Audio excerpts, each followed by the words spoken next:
Bueno, em, el tema de hoy es intención correcta y esta se deriva del tema que vimos en la plática anterior que fue de perspectiva correcta.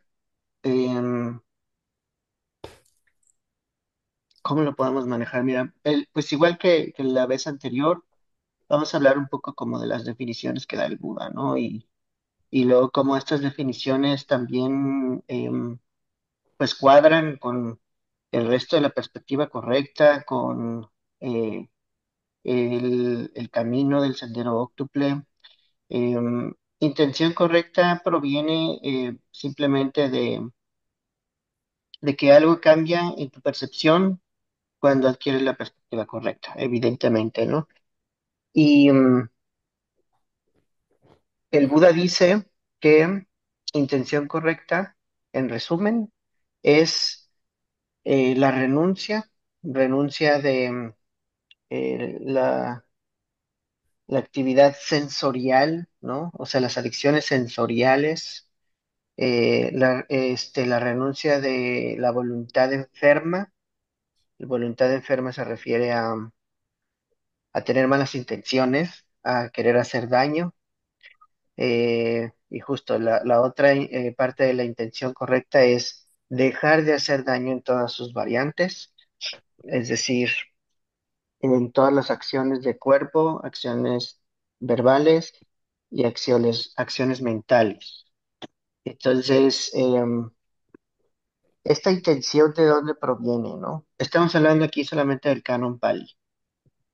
El Mahayana cambia un poco, ahorita vamos a ver eso. Pero canon Pali, la intención correcta, pues proviene de la perspectiva que ya hemos platicado, que es el surgimiento dependiente, las cuatro verdades nobles, el considerar las consecuencias de tus actos. O sea, sigue siendo un tema profundo, aunque parezca así como sencillo decir, pues voy a tener una intención saludable, una buena intención, una buena voluntad. No es tan sencillo ligar eso a una perspectiva correcta, adecuada, saludable, una cognición adecuada, porque uno puede caer fácilmente en tener una intención correcta o saludable que realmente no es correcta. ¿Por qué? Porque a lo mejor está todavía apoyada en una perspectiva egocéntrica. Em, por ejemplo, sí. Sí, yo tengo la idea de que tengo que hablar pues más pacífico, más amable, ¿no? A lo mejor todavía no sé distinguir cuándo es necesario ser amable y cuándo es necesario a lo mejor ser asertivo. Digo, no es que ser asertivo sea agresivo, no lo es, pero mucha gente como que no puede ser asertivo eh, porque cree que eso es agresivo y que eso va contrario al Dharma. Entonces, como que no está muy clara esa intención ahí, ¿no? O sea, tienen, según ellos, una intención adecuada, pero no. ¿Por qué? Pues porque hay miedo, porque este, no quieren enfrentar consecuencias desagradables, tal vez, cuando se deba marcar un límite, ¿no? Sobre todo cuando hay como cierta injusticia o algo así, ¿no? Entonces, ¿cómo le haces para no confundirte, no caer en una intención incorrecta? Eh, y bueno, aquí regresamos otra vez a cómo se establece una perspectiva correcta, ¿no? Una perspectiva correcta es simplemente reconocer que las cosas son impermanentes, que las cosas surgen de forma dependiente. Ok, hasta ahí, pues bueno, ya no sabemos la teoría, pero eso cómo se lleva a la práctica. Yo como lo veo más fácil es cuando, mm, por ejemplo, algún ser querido, por ejemplo, se enoja conmigo, ¿no? Y veo que pues tiene motivos válidos, ¿no? A lo mejor yo me equivoqué en algo que hice, entonces la otra persona se enoja conmigo, a lo mejor yo juzgué mal, hice un juicio equivocado, entonces la otra persona tal vez le duele y se enoja, ¿no? Entonces, cuando hay ese enojo, yo lo percibo y, y ahí puedo, normalmente, cuando no hay un entrenamiento, cuando no se ha practicado el Dharma todavía, normalmente yo me empiezo a defender. Yo empiezo a decir, ¿sabes qué? Tú estás mal, por supuesto que yo no me equivoqué, o sea, como que empiezo a sentir tu enojo como si fuera un ataque y empiezo a defenderme y luego empieza como a subir los ánimos y nos empezamos a alzar la voz y entonces ya termina como en una pelea, ¿no? Eso es lo que ocurre muy seguido, eh, pues con nuestras relaciones interpersonales y también sucede a veces con las relaciones laborales, ¿no? O sea, a lo mejor ahí nos frenamos un poco más porque tratamos de mantener una comunicación profesional, pero de todas maneras se nos va de control a veces y empezamos a pelear, ¿no? A pelear en el trabajo. Y, y entonces, ahí, digamos que hay una intención que consideramos que es saludable porque decimos, pues es que yo me tengo que defender, o sea, yo no me tengo que dejar de alguien que quiere, abusar, que quiere lastimar, que quiere imponer su voluntad sobre mí. O sea, todo eso yo lo voy a utilizar como evidencia para justificar que me tengo que enojar y tengo que defenderme, en este conflicto. Y, y tal vez, si lo analizas todo así fríamente, dices, pues sí, tengo razón, tal vez, ¿no? Pero la forma en lo que hacemos es muy nociva porque estamos tal vez llenos de ira, porque estamos con las emociones así a flor de piel y muchas veces hasta ni podemos pensar bien por el coraje que traemos, ¿no? Por la furia que tomó posesión de nosotros.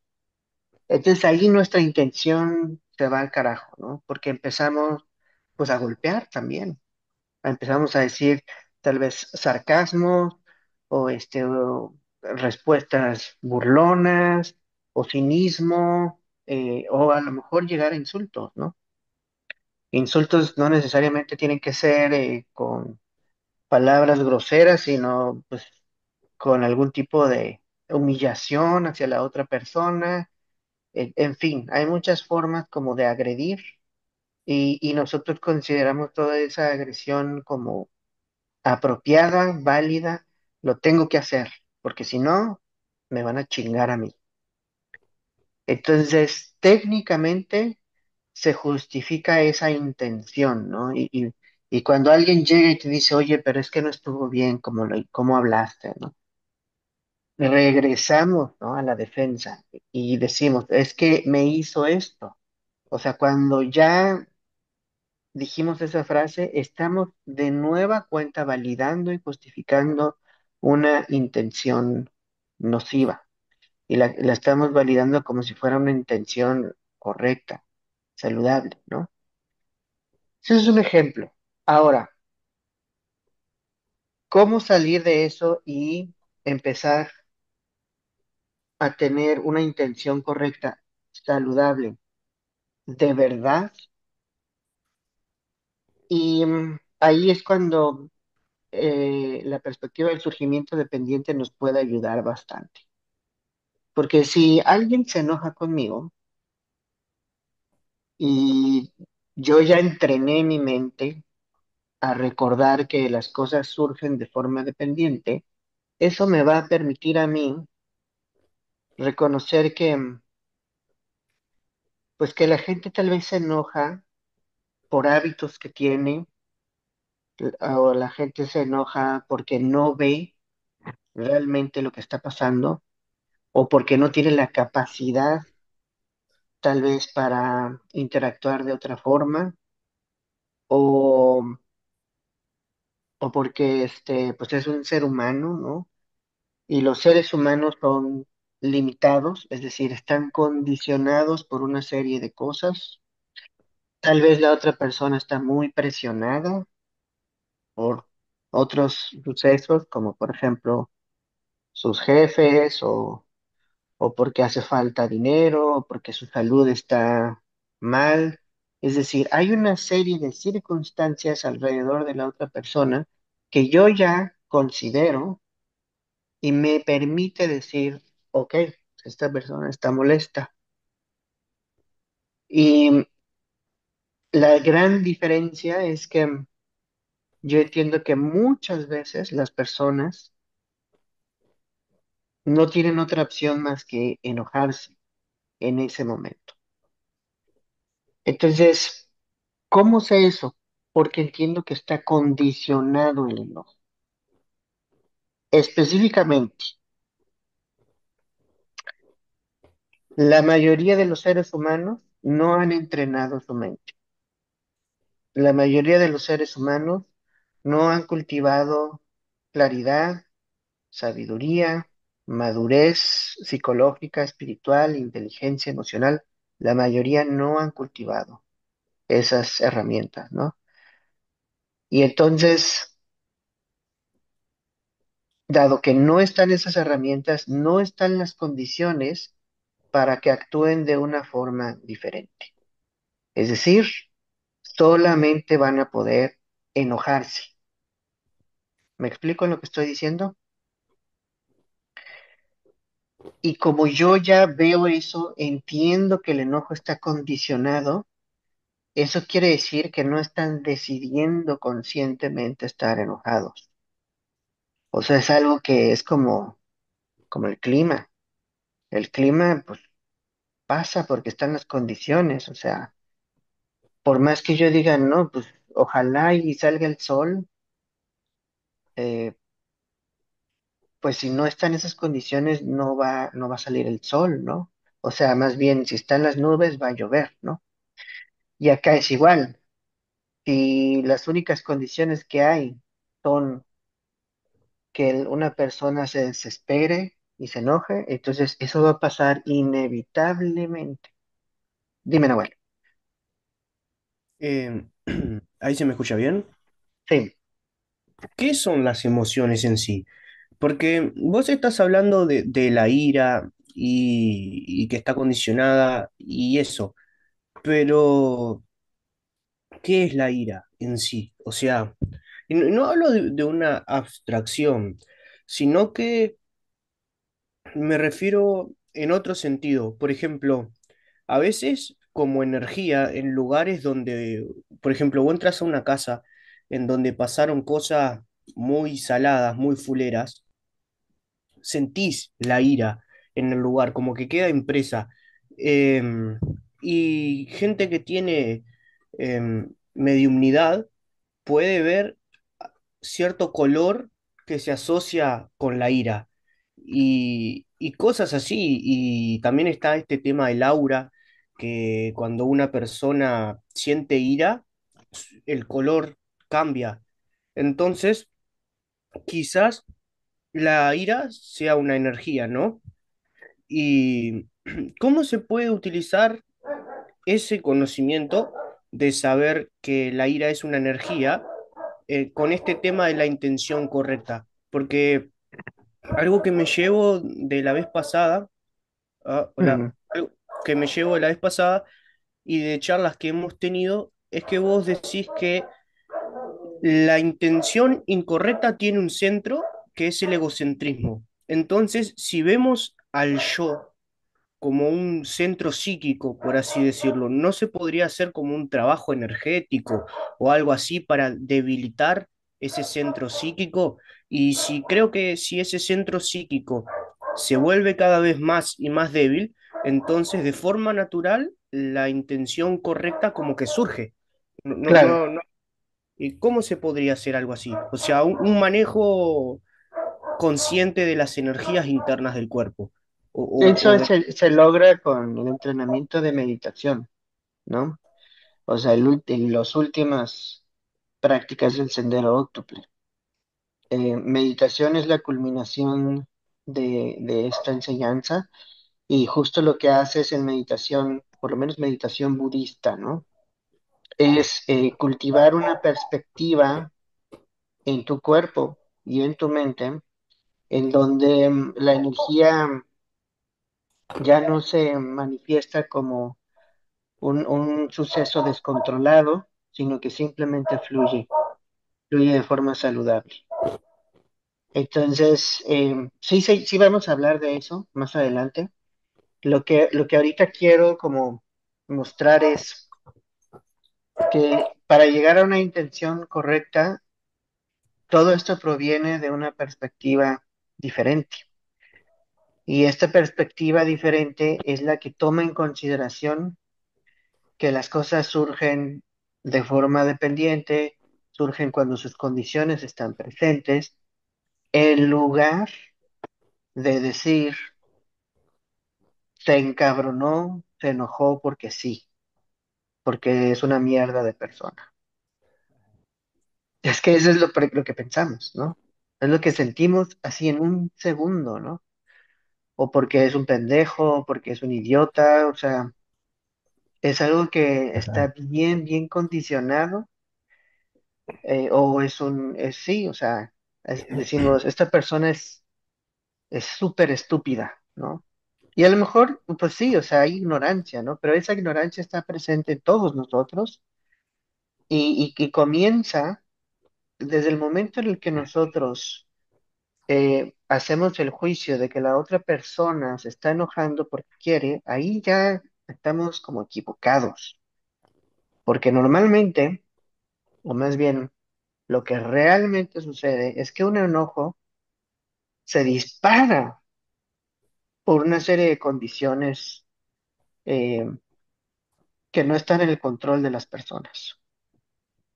Y Qué interesante. Sí. una de esas condiciones, o sea, la forma en que esa energía, como tú la llamas, Nahuel, esa energía se vuelve furia, es cuando hay una perspectiva egocéntrica, cuando está presente ese sistema operativo, ¿no? Esa es una condición e inevitablemente va a generar no solamente ira, sino también puede generar sentimientos de pesimismo extremo, depresión, victimización, soberbia, o sea, arrogancia, em, y bueno, un sinfín de adicciones sensoriales, ¿no? ¿Ibas a decir algo más, Nahuel? No, era que qué interesante como esto del surgimiento dependiente conduce, o sea, si ves el surgimiento dependiente de las emociones, por ejemplo, como la ira o ese tipo de cosas, conduce a la compasión, porque la ira no tiene una existencia en sí misma, no surge así, pa, de la nada, no es que la Ujú. persona es Exacto, así, o sea, como que decís, pa, no, están todas estas condiciones detrás, por eso el sí, tipo este está reaccionando así. Te hace entender al otro desde, de entenderlo o no, verlo desde otro punto de vista. sí. ¿Cuántas cosas se podrían evitar, eh? Viendo las cosas así? ¿Cuántas guerras se podrían evitar, eh? Sí, totalmente. Y eso, o sea, hay que recordar que esto es una plática ahorita, o sea, es una comprensión conceptual, ¿no? Pero el verdadero trabajo es entrenar a la mente a ver de esa forma diferente.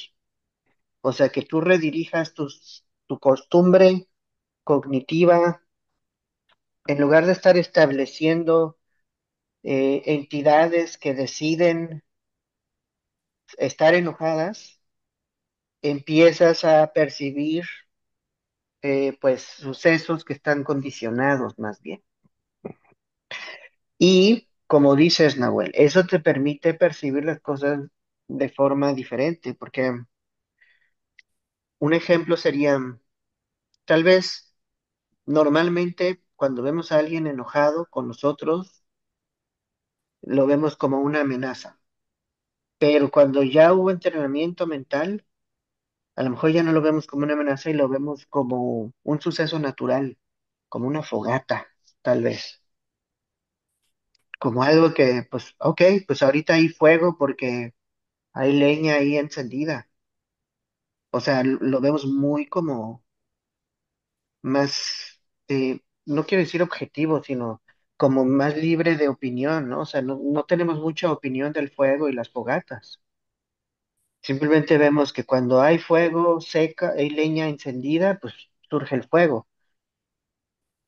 Ahí no nos vamos a molestar con la fogata, porque su naturaleza es arder. Em, pero si consideráramos que el fuego está ardiendo porque quiso y porque nos quiere quemar, entonces ya estamos proyectando ahí percepciones que no son muy reales. Y esa es la gran diferencia, ¿no? Entonces, cuando cambias esa percepción, cuando cambias esa perspectiva a una perspectiva más saludable, entonces tu intención, como dices, cambia de forma natural. Eso es bien importante. Lo que sucede en ese momento es que renuncias a tú defenderte de forma desesperada y pelear con esa persona. A lo mejor lo que dices es, oye, ¿sabes qué? Hubo un malentendido, tranquilo, y yo lo que quería decir es esto, ¿no?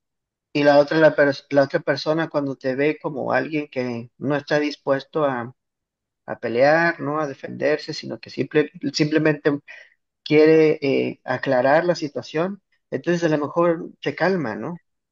O sea, a lo mejor dice, bueno, esta persona no viene em, con una intención bélica, ¿no? O sea, no viene a pelear conmigo, sino viene como a aclarar las cosas, ¿no? Entonces ahí cambia mucho la vibra de la conversación, la vibra de la interacción.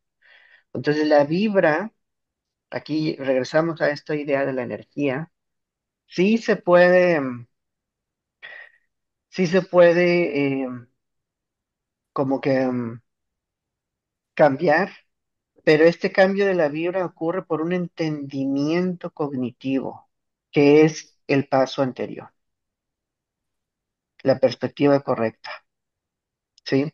Hay un sermón que a mí me gusta mucho, eh, en donde habla el Buda de cómo reducir la furia, ¿no? Justamente, la ira y la furia, ¿no? Entonces, no recuerdo ahorita las palabras, luego se los mando a la liga, pero eh, dice, ¿cómo bajar el coraje? Y el Buda dice, lo que puedes hacer es pensar,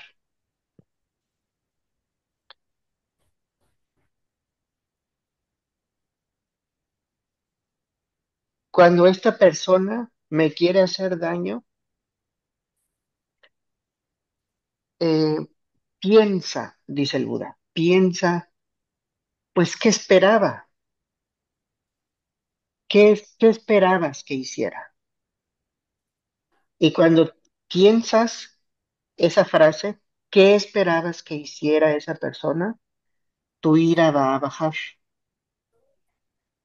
¿Por qué? Porque en la pregunta, básicamente, el Buda te está diciendo, pues, está condicionado. Esa persona que te quiere hacer daño está actuando de esa forma por sus condiciones. ¿Me explico lo que te estoy diciendo, Nahuel? O sea, Sí, es bien sutil eso, ¿no? Y eso lo aplica en diferentes como momentos en el tiempo, ¿no? Cuando recuerdo que alguien me hizo daño en el pasado, me hago la pregunta, pues, ¿qué esperaba? Si sé que alguien me va a hacer daño en el futuro, me hago la pregunta, pues, ¿qué esperaba? ¿No? Una y otra vez te sugiere, hazte la pregunta, ¿qué esperabas? ¿No? Y lo puedes aplicar incluso también cuando alguien le hace daño a tus seres queridos. ¿Qué esperabas? ¿No? Esto no quiere decir que no hagas nada al respecto. O sea, esto no quiere decir que te quedes ahí y que te dejes, ¿no? Golpear, tal vez, o insultar, o lo que sea. Cuando el Buda te sugiere que te hagas esa pregunta, este método es simplemente para que se reduzca la furia en ti. Y eso te va a permitir continuar actuando tal vez de una forma más clara todavía, porque no estás poseído por la furia. Y luego al cierre de ese sermón dice, uno no se altera ante imposibilidades, ¿no? Es como el ejemplo que estaba diciendo antes. O sea, ¿cómo me voy a alterar porque el fuego está ardiendo, ¿no? O sea, no puede ser de otra forma el fuego. Es fuego, quema. Su naturaleza es quemar. ¿Por qué yo me voy a alterar, ¿no? Porque el fuego es caliente, ¿no? Y de la misma forma, te das cuenta que la furia y la ira es así. La furia y la ira de las personas es así. Surge a partir de causas y condiciones que no están en tus manos ni en tus manos. Es como el fuego, ¿no? Su naturaleza es así. Obviamente eso no quiere decir que esté bien y que te tengas que quedar ahí o que no digas, oye, no me golpees, ¿no? O sea, sí dices eso, pero es muy diferente cómo lo vas a manejar cuando te das cuenta que esa es la naturaleza de las personas en ese momento y que está condicionada y que no la puedes cambiar. Así, más bien las personas no la pueden cambiar así en un abrir y cerrar de ojos, porque ni siquiera se dan cuenta de que están poseídos por enojo o furia. ¿Me explico? Entonces, la intención correcta surge de estas perspectivas. Es más, se da hasta por automático, porque de ahí ya pasamos a la acción correcta. En la acción correcta, bueno, ahí hay un paso previo que es el habla correcta, ¿no? En el habla correcta, el Buda dice, entre otras cosas, pues que no seas agresivo, ¿no? Verbalmente hablando, que no causes discordia y que no seas así como cruel y hiriente, ¿no? Hiriente con las palabras, ¿no? Eso es lo que recomienda. O sea, más bien, esta es la práctica. Deja de ser hiriente, ¿no? La forma en la que deja ser hiriente proviene de una perspectiva correcta. Ya no hay la intención de herir porque tú entiendes que las personas que te quieren lastimar están, están condicionados. Es más, esto me recuerda muchísimo a lo que dijo Jesús en el cristianismo, cuando él dice, perdona a los que no saben lo que hacen. Esa es otra forma de decir que el actuar de las personas está condicionado. Específicamente, ¿por qué está condicionado? Por la ignorancia, por la falta de entrenamiento espiritual, por falta de herramientas psicológicas, porque no ha habido un trabajo, ¿no? O sea, no hay otra forma de actuar y por eso el Buda dice, ¿por qué te vas a alterar ante imposibilidades? Es decir, es imposible para estas personas actuar de forma saludable. Imposible. Entonces, ante la imposibilidad, uno se calma, así como te calmas viendo el fuego, el clima, la solidez de las paredes. Las paredes no pueden ser líquidas, ¿no? Son sólidas, esa es su naturaleza. Así. Y entonces ya puedes actuar de forma correcta, o sea, llegas al habla correcta y ya no eres hiriente tú, porque ya está el entendimiento de que estás lidiando con un suceso condicionado, con una persona condicionada. Y entonces puedes decir, oye, discúlpame, no era eso que tú piensas, yo tenía esta otra idea, esta otra intención, yo lo que estoy buscando es, o sea, que aclaremos este punto, en fin, ¿no? O sea, no hay una intención de defenderme así y empezar a pelear. Entonces, es bien importante cultivar perspectiva correcta en este sentido, ¿no? Otro ejemplo es cuando, cuando cultivamos la impermanencia, ¿no? Porque Un aspecto de la perspectiva correcta es el surgimiento dependiente y otro aspecto es la impermanencia, ¿no? Todo lo que surge de forma dependiente es impermanente. Hay razones filosóficas que demuestran esto, pero digamos que la impermanencia se percibe cuando ves esta dependencia, ¿no? O sea, el fuego, siendo algo dependiente de la madera seca y las chispas, ¿no? Eh, pues surge cuando están esas condiciones, ¿no?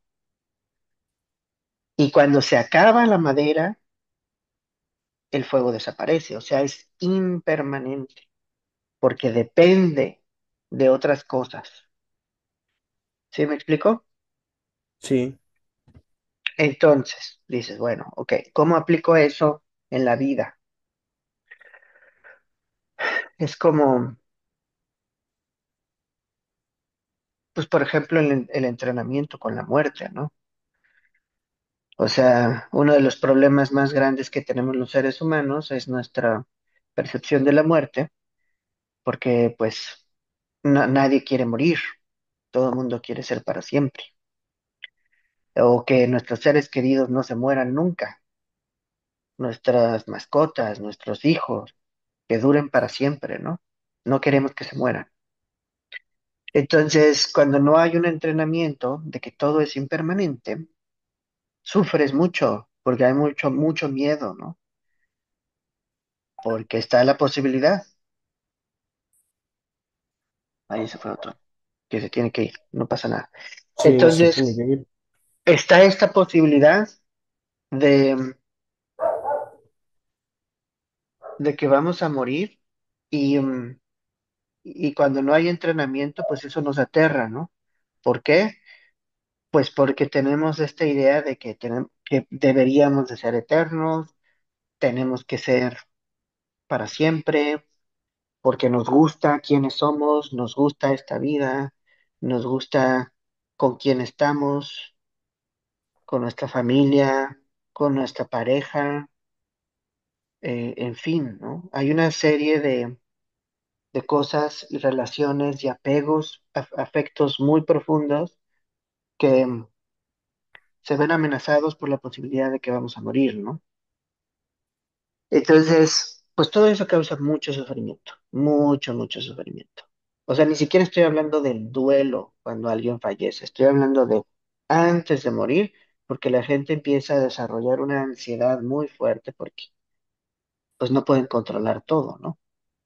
Especialmente no pueden controlar que un día pueden fallecer.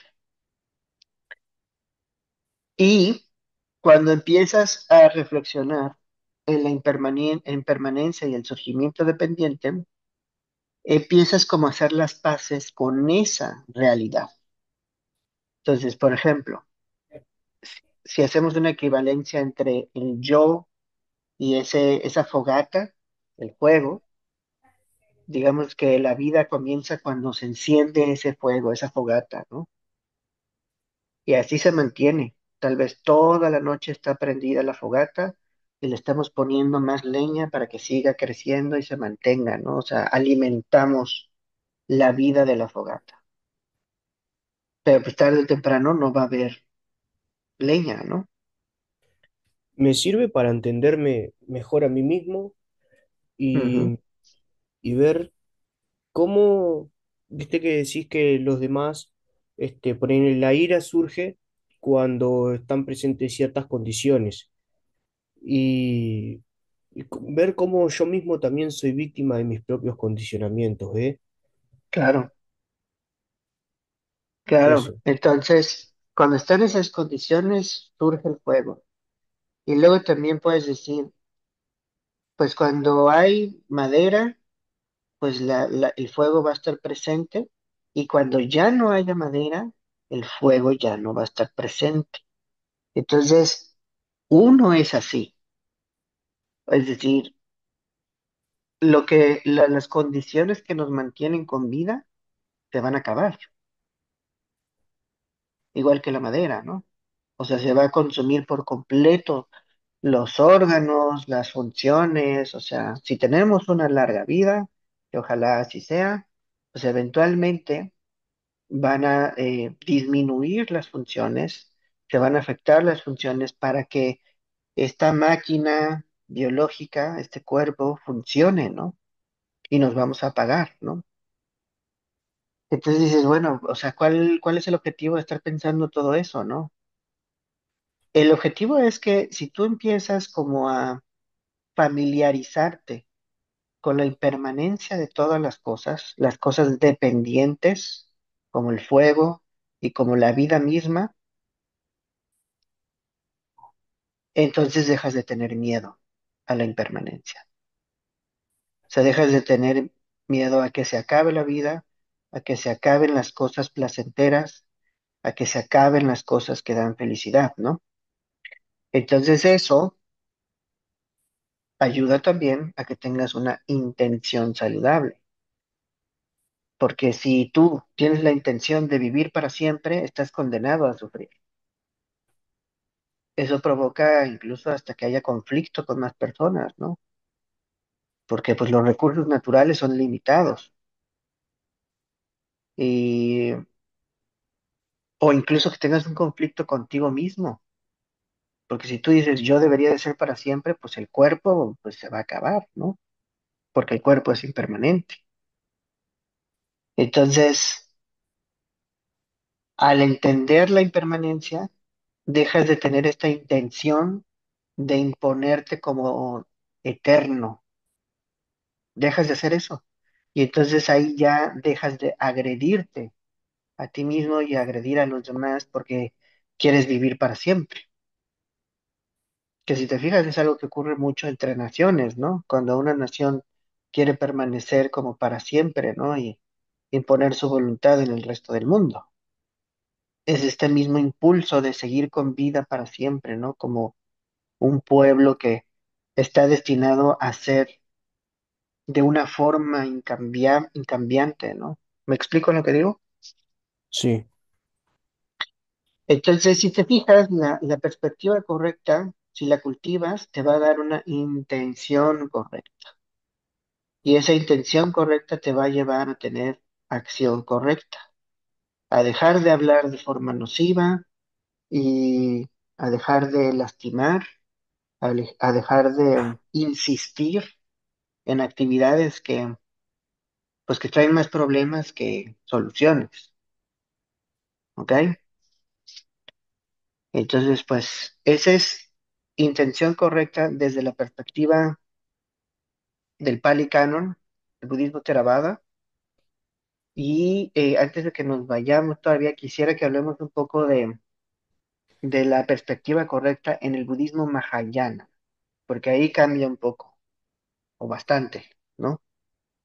En el budismo Mahayana, la intención que se cultiva es bodhicitta, ¿no? Y bodhicitta, que significa mente del despertar, es la motivación de practicar el Dharma para el beneficio de todos los seres.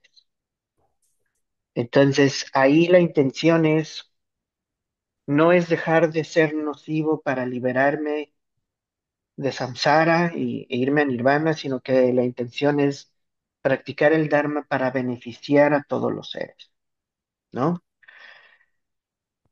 ¿De dónde viene esto? Pues viene también de su perspectiva correcta, ¿no? Y no lo hemos hablado a fondo, pero la perspectiva correcta del Mahayana, pues no es nada más surgimiento dependiente en términos de no es yo, sino que llega a la vacuidad, ¿no? La vacuidad significa que no hay egocentrismo, pero en todas las direcciones eh, no se establecen cosas independientes y eso te permite como no generar posesividad, pero sobre todo hay algo muy peculiar que tiene esa perspectiva de la vacuidad, ¿no? La vacuidad lo que hace es liberar a la conciencia, o sea, se crea un espacio abierto que incluye todo lo que hay y todo lo que puede surgir. Y en esa inclusión, pues incluyes a todos los seres. Entonces, esa perspectiva ya te impide ser egoísta. Y lo único que queda es una naturaleza que ve por el bien común de todos los seres. Es como muy, muy profundo, es muy, o sea, no es nada más, me libero yo de mi intención nociva y de mi coraje y de mi sufrimiento, sino que ahora ya puedo percibir el sufrimiento de todo mundo. Y lo que quiero es decirle a todo mundo que están sufriendo en vano, ¿no? Ahí surge un impulso muy grande por decirle a la gente, oigan, están sufriendo en vano porque están equivocados en su forma de ver las cosas, ¿no? Un bodhisattva o sea, lo que hace. De repente se da cuenta del error cuando tiene su despertar espiritual y entonces le empieza a decir a todo el mundo, existe algo mejor que esto. O sea, que lo que hemos visto, existe un sistema operativo mejor que el sistema operativo que hemos tenido antes. Y el impulso que siente por decirle a todo mundo es porque siente compasión por todos los seres. Es como cuando ves a alguien que está sufriendo sin saber por qué está sufriendo y tú sabes por qué está sufriendo. Entonces vas y le dices, oye, es que te estás pisando tú solo, ¿no? Entonces ahí la intención cambia, pues, no voy a decir por completo, pero las palabras que se usan son diferentes. Surge una intención muy abierta de liberar a la gente. ¿Me explico? Sí. ¿Tienes algún comentario o duda de eso? ¿Qué te hace pensar? Al principio me costaba un poco creer que fuese realmente posible desarrollar bodichita. Ujú, Pero con esto que estás diciendo, eh, me doy cuenta de algo, ujú. que en realidad primero es la experiencia y después lo que ocurre. Porque creo que si uno intenta llegar a la bodichita a través de razonamientos mentales y eso, no lo va a lograr. Va a caer en engaños, en Exacto. ilusiones propias. Pero si uno tiene la experiencia esa que vos dijiste de un espacio que abarca, que incluye a todos los seres, y ahí hay un tema, el sentir el sufrimiento de los demás como propios. O sea, primero la experiencia. Eso me Ujú. queda, es lo que me queda muy claro. Y bueno, quizás podría ser posible de que en realidad todo ese tipo de cosas surjan de forma natural cuando uno tiene la experiencia del vacío, ¿no? Así es. Pues ese es el objetivo, justamente, ¿no? Y para tener esas experiencias, hay que cultivar la perspectiva correcta. Si no, vas a empezar a meditar, por ejemplo, y no vas a saber realmente cuál es el objetivo. No vas a saber qué cualidades cultivar, no vas a saber cuál es la perspectiva que debes cultivar, porque primero no has entendido, ¿no? Cuál es la perspectiva correcta. Entonces es bien importante primero como conocer eso. En el caso del Buda Dharma, pues se refiere a entender esto de que las cosas surgen de forma dependiente y que por lo tanto son impermanentes las cosas, ¿no? Entonces cuando entiendes eso profundamente, naturalmente dejas ir intenciones nocivas. Yo no lo veo como algo ontológico.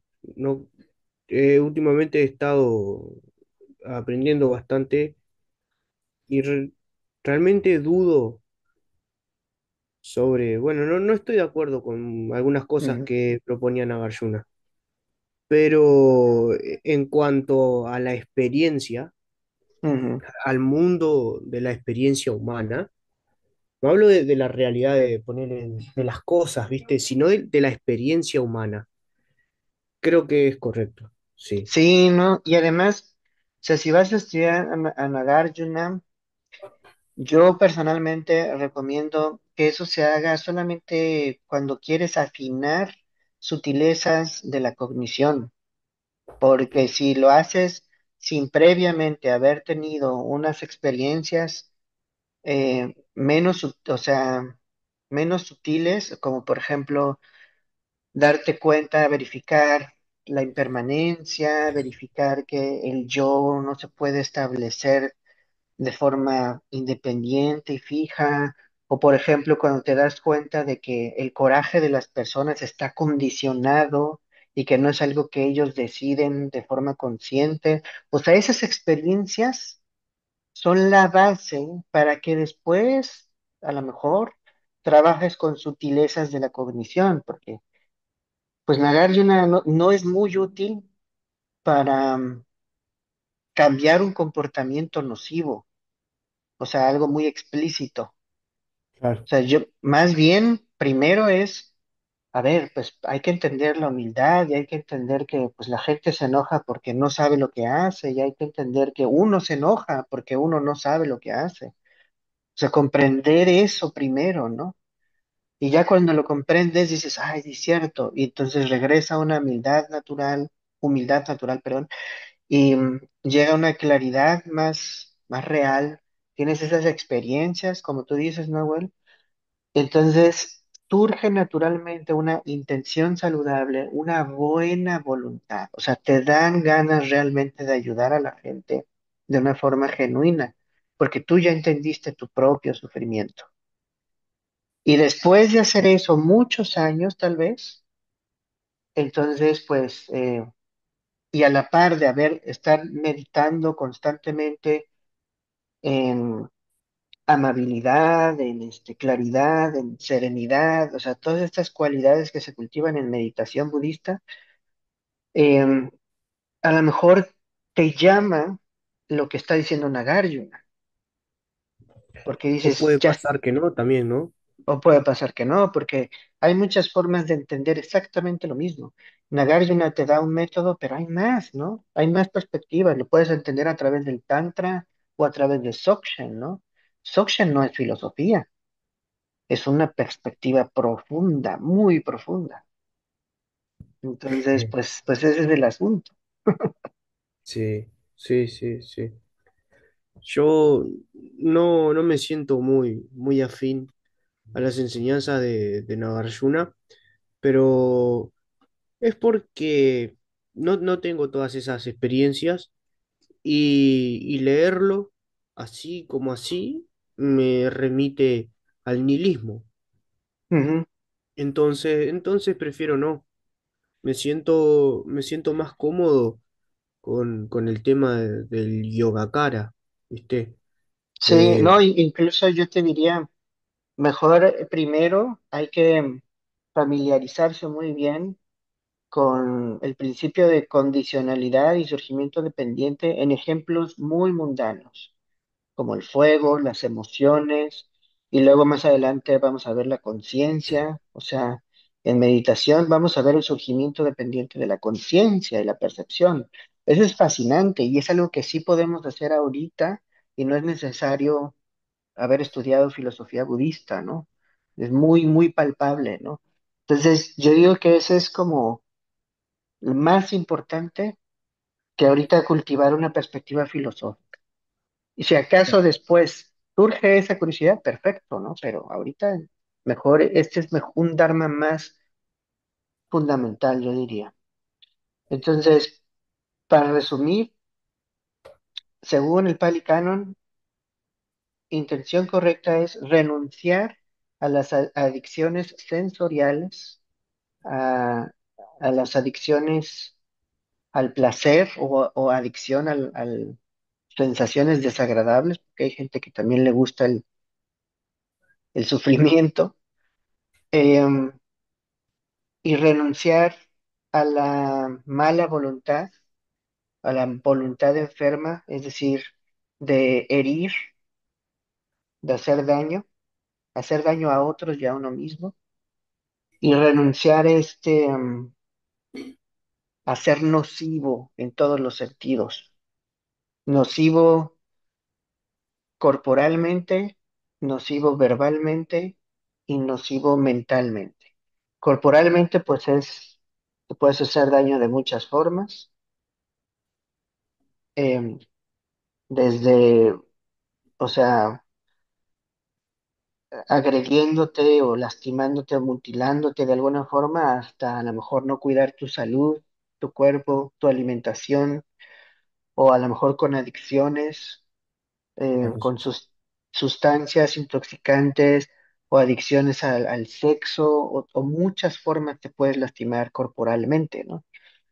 Y luego verbalmente puedes hacer daño con las palabras, como ya dijimos ahorita algunos ejemplos de agresiones verbales, y mentalmente te puedes hacer daño, pues cultivando pensamientos nocivos, intenciones nocivas, cultivando percepciones equivocadas, ¿no? Entonces, intención correcta es abandonar todo eso. Eso de según la perspectiva del Canon Pali. Y según el Mahayana, perspectiva correcta es beneficiar a todos los seres. En mi opinión, eso ocurre más adelante, ya que primero dejaste de ser nocivo contigo mismo. Es que,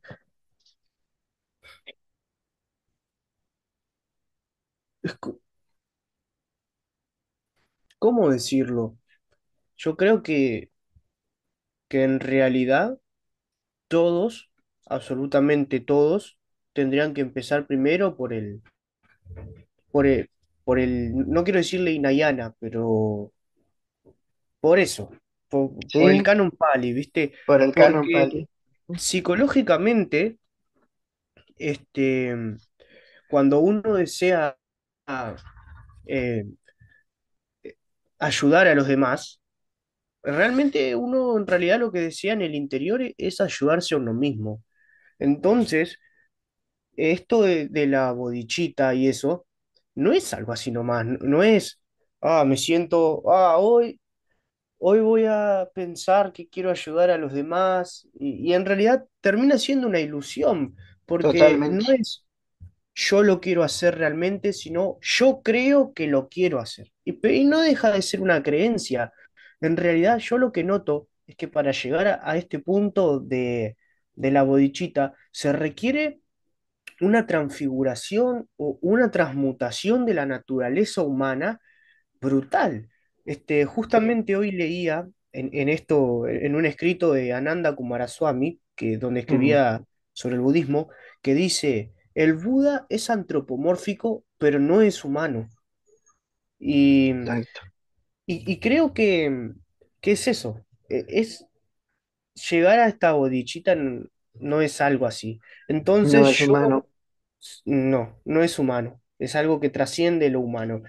Exacto. Entonces, siendo consciente del estado en el que yo estoy ahora mismo, el Theravada o el Hinayana Ujú. es realmente lo adecuado para mí, porque si yo te dijera mi motivación es ayudar a todos los seres, en realidad te estaría mintiendo y me estaría mintiendo a mí mismo, porque en mi estado actual tan oscurecido y tan dualista, al decir eso, sería una manifestación del deseo inconsciente de liberarme de mi propio sufrimiento.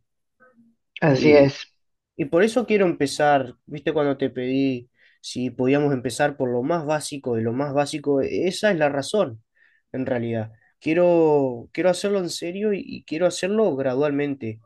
Quiero, sí, porque no soy capaz de generar bodichita. Y si lo hiciera, sería una creencia, una ilusión, una falsedad. Sí, es una fantasía y yo creo que, no sé, el 80-90% de los budistas occidentales viven esa fantasía, ¿no? O Es que sea, sí, sí, che. Sí, porque uno puede, no sé, uno tiene que hacer un trabajo que va más allá de la superficie. No es simplemente condicionarse y repetirse una y otra vez, tengo que ser bueno, tengo que ser bueno, tengo que ser bueno. No, uno exacto. tiene que ir a, no sé, a la esencia, a lo profundo, ¿viste? Que el cambio sea ahí, en la raíz de la mente. Ujú. Eh, no, no sé si existe una primera condición o una condición primaria de la que surge todo el resto de condiciones. Pero por decirlo de alguna forma, uno tiene que ir ahí, tiene que ir a la raíz, cortar de raíz eso. Y Sí, solo así se podría llegar a ese tipo de prácticas. Creo que el Hinayana lo que hace es acercarnos a eso. Es un medio hábil y provisorio para acercarnos a esa raíz y cortarla. es como tienes que empezar. O sea, no te puedes meter a Mahayana si no has entendido Hinayana primero, o el Canon Pali. Y menos a Vajrayana.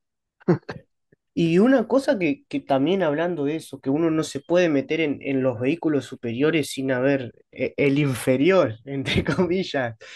Claro, Este, entre comillas. Ujú, fíjate que lo que nosotros estamos hablando de este Hinayana, originalmente estaba, no sé si pensado, pero la enseñanza original estuvo destinada a ascetas errantes y a brahmanes contemplativos, o sea, a seres que muchos de ellos ya estaban en la corriente y ya eran arhats, liberados. ujú. O sea, ¿qué queda para nosotros, eh? ¿Qué queda para nosotros que esta enseñanza que nosotros nos jactamos de comprender, está... No, no. Está muy difícil. ¿Ibas a decir algo, Santi? Sí, yo creo que, digo, ya retomando todo lo de la primera plática y eso, me entendí yo mucho que como que el primer paso en este sendero octuple era súper importante el deshacerse de la idea del yo, ¿no? Por eso es tan importante deshacerse del ego, ¿no? Porque Ujú. ya, o sea, mientras no logres deshacerte del ego, pues cómo puedes hacer cualquier otra cosa, pues, o sea, cómo puedes decir que vas a ayudar a alguien, así como dicen, ah, güey, bien, o sea, cuando haces eso es nomás, es egoísmo puro, ¿no? Porque va, pero eso es porque va de la mano de un ego. Yo creo que si logras trascender ese ego, pues sí puede darse, ¿no? Porque entonces ya no existe el que te estés ayudando a ti mismo, ¿no? Pero Ujú. ¿cómo? Claro, ahí está el tema. El tema es el cómo. Y esto es algo que yo le critico a todos, mira, a Ujú. todos los sabios de todos los lados. Este, te dicen qué es lo que tenés que hacer, pero cómo hacerlo, eso es lo que no se dice, che. O sea, por ejemplo, Jesús te dice, te amarás al prójimo como a ti mismo, pero te dice qué es lo que tenés que hacer. No te dice cómo hacerlo, ¿viste? No te dice, no te dan un método, ¿viste?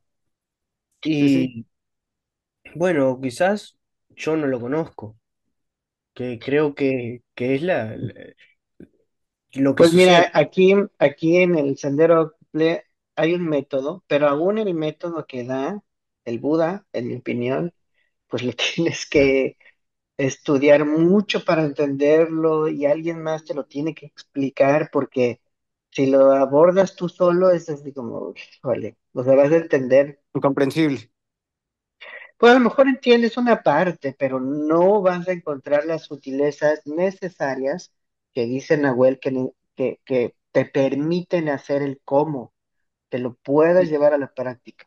y si es un filtro, vos sabés que Eh, muchas veces he pensado en eso, porque no puede ser coincidencia, con esta gente nunca es coincidencia. No puede ser coincidencia que ninguno te diga el cómo, ¿entendés? Hola, Sí, ¿qué? sí, yo creo que es Ah, la parte como para aprender. se me había trancado todo. Que además hay que recordar que pues el cómo involucra ya como ser y estar en